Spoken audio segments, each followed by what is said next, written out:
So, Square Enix to make work from home permanent as of December 1st.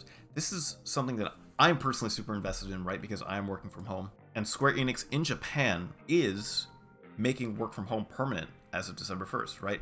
So we'll read into a bit of this. This is straight from Square Enix's website. So, rather than utilizing work from home solely as a means from preventing infections during the current pandemic, which is, what every game company is doing right now, the company will establish it as a permanent and core program among the work style it accommodates. In doing so, the company hopes not only to create a flexible and diverse working environment, but also to further bolster productivity and help employees achieve the optimal work-life balance.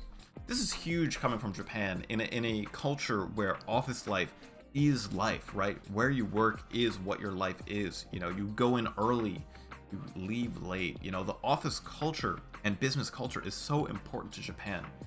And now a studio in Japan taking the first steps that, as far as I know, no other AAA companies have in establishing a permanent work from home scenario is surprising to me, to say the least. This is going to be, the litmus test. Is this going to work, right? This working from home thing that all the game companies have been doing right now has proven that work can continue at home.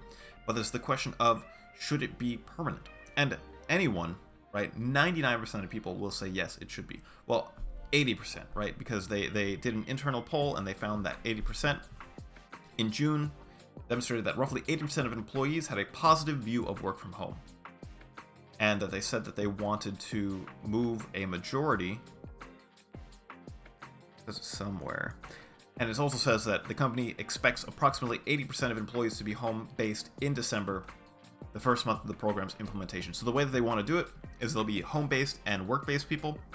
Home-based people will be working from home at least 3 days a week, and office-based people will be working in the office at least 3 days a week. And that can change based off of how needed that department is or how needed that individual is. The nature of the work involved demands consistent, robust security. And where did it say this? Status changes will be allowed on a monthly basis depending upon the intensity of the employee's duties. So that is super exciting. And work from home really does a lot of positive, but potentially some negative, which I'll talk about right now. So number one really good thing that this does is it decouples office space to headcount, right? If you need to ramp up and you have an office space that can fit 200 people, your limit is 200, right? But now, if you have half of people in the office at once, right, you could scale up to 400 instead, right? And technically, you can even go more than that because you can have people permanently working from home, 5 days a week, as opposed to coming in every so often, which, a lot of companies are doing right now, right? There are contracts for companies that are going to be purely remote. You're there, you don't move at all. Potentially the future of games here, right? If this succeeds, and I expect more companies to be doing this. I know people at my studio want something like this, so I just have to assume that this might be the future of games, and it's really good, right? The decoupling, you can get a much higher head count than before, and employees have more freedom to choose where they live, and they spend less time commuting, right? Those are two huge things, right? I, as a person, moved closer to work. I'm closer to work in June, right? Because I was commuting, an hour plus each day. And I was like, I don't want to be on a bus for an hour each, for 2 hours a day. That's just not how I want to live my life. So I spent a little bit more money and moved closer to work. And since then, I have not stepped foot in my office, right?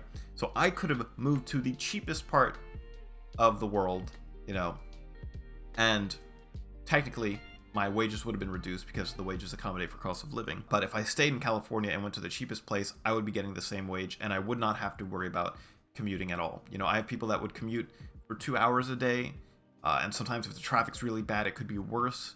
Whereas during a work from home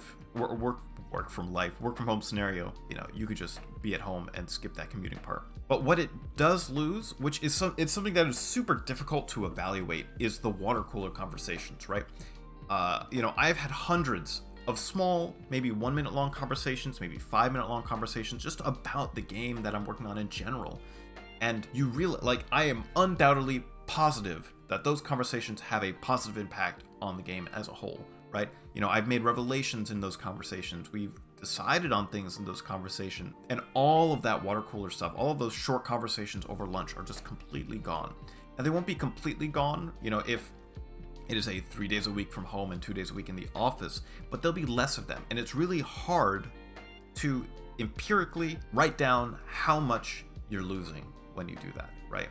Because it's kind of an invisible wheel of productivity that is outside the standard ways of calculating productivity. Curious to see what effects this will have on a game, but it'll be so hard to see, right? If a game is less creative than it could have been because there wasn't a dozen 3-minute long conversations on the way to the bus stop, right? Then how do you measure that? You really can't. Regardless, it is better for the employees without a doubt, right? You are giving people back parts of their life. And I hope to see this expanded to more. I hope to see it expanded to my studio. I hope to see it expanded to as many studios as possible, because working from home is possible as long as it's managed correctly.